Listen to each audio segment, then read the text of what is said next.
is up, everyone? It's your geek with the technique, the Geekish Gamer, and thanks for watching the first episode of the new season on the Geekish Gamer Show. Now, as we all know, on March 3rd, 2017, Nintendo will be releasing their new console hybrid, the Switch, which will bring the probability to them becoming a third-party developer a lot more closer if it fails like the Wii U. But if it succeeds, it can propel them to the golden days of the Wii. So let's ask the question, will the Switch fail? Let's begin.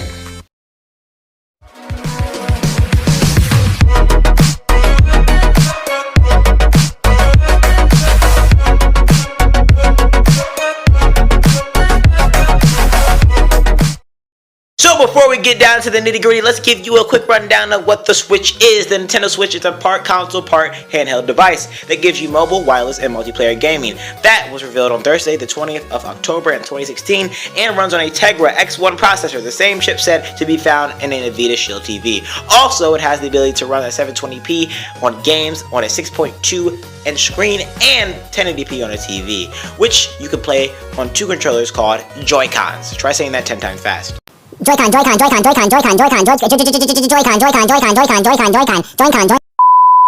Now, don't get me wrong, guys. Nintendo has the possibility to succeed. Trust me. I mean, come on.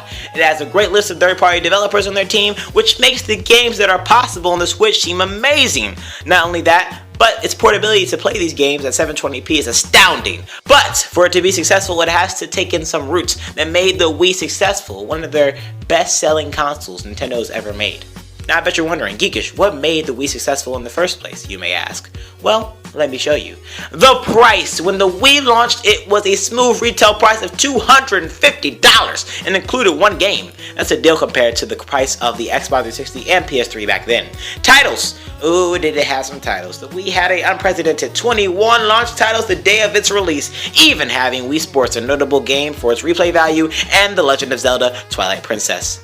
And don't forget about its sales. Nintendo reported selling over 600,000 consoles in the first 8 days and 190 million in the first week.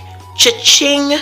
And don't forget about its playability. The Wii was so family friendly and easy to use, it was almost everywhere when I was a kid. Moms and dads who didn't even let their kids play games due to its conception of video games being violent, Jason, owned that system in their own home and was so easy to play with, even senior citizens who poop in their diapers could play it. Now, I would talk about the Wii U, but due to it almost being dead because of the Switch's success and me not seeing its long-term success versus the Wii, I won't discuss it, but I have provided 2 links to why the system is good and why it is bad in the description below. Check it out. Now, on to the original question. Will the Switch fail? I think we can only answer that question by looking at the things that could make them fail, which are some just being big and others not so much. First of all, their launch titles are basically 3 ports and 3 originals. And just 2, in my opinion, are the ones that a majority really want to play. 1-2 Switch, Just Dance 2017, Skylander Imaginator, Super Bomberman R, The Binding of Isaac, Afterbirth, and The Legend of Zelda Breath of the Wild. Out of those 6 games, the most popular to a majority, in my opinion, is Zelda Breath of the Wild and Super Bomberman R.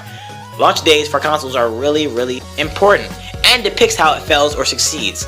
I think if Nintendo wants a higher chance of sales and longevity against their console, the Switch, it should put out more games for its launch day. And they can release a good game like Metroid Prime, a new game of Metroid Prime, to that of the launch day, they will be in for one heck of a sale day. Another thing is their new pay-to-play multiplayer. Starting 2017 this fall, one thing I find irritating is their whole have a smartphone application and connect online, but that's justifiable. But since this is a social barrier type of console, as shown via trailers making people basically pay $60, is not only a ripoff, but makes a lot of consumers turn off the fact that they wanted to play online with their friends.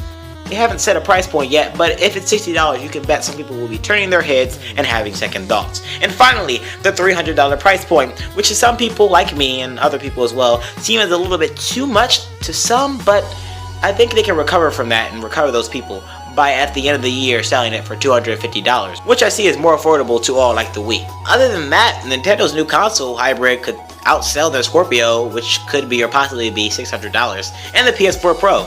So I say the percentage of it failing is around 60%, while the success rate, in my opinion, being at 85%. So will it fail? Most likely not, due to its interesting display and its social aspect. Alright guys, I'll see you later on the next episode of GGS. Thank you for watching, and goodbye! Stay tasty, keep eating your vegetables.